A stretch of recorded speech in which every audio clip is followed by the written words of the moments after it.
Magandang umaga, narito na ang PTV Balita ngayon. Kinumpirma ni United States President Donald Trump na naging matagumpay ang pag-atake nila sa 3 nuclear sites sa Iran.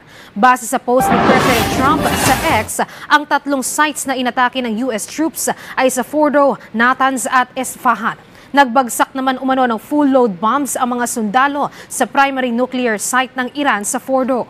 Pinuri naman ni Trump ang mga American warriors sa ginawang pag-atake at sinabi niya na now is the time for peace. Sa isang post din sa X, binigyan diin naman ang tagapagsalita ng White House ni si Speaker Mike Johnson na ang naging pag-atake sa nuclear sites ng Iran ay patunay na hindi papayag ang Estados Unidos na maging nuclear-armed ang Iran.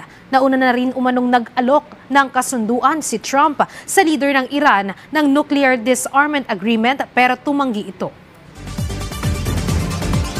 Sa iba pang balita, handa na ang fuel subsidy program para sa mga posibleng maapektuhan ng big-time oil price hike sa papasok na linggo.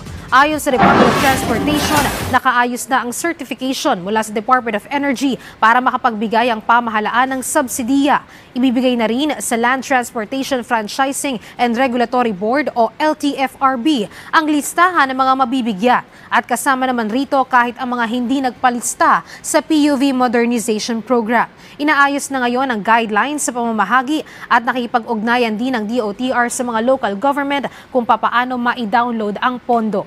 Base sa oil price monitoring, posibleng tumaas ng halos 5 piso ang presyo ng gasolina, diesel at kahit kerosene sa susunod na linggo. Sinabi na ng Department of Energy na posibleng dulot ito ng sigalot sa pagitan ng Israel at Iran. At yan ang mga balita sa oras na ito. Para sa ibang updates, i-follow at ilike kami sa aming social media sites sa @PTVPH. Ako si Luisa Erispe para sa Pambansang TV sa Bagong Pilipinas.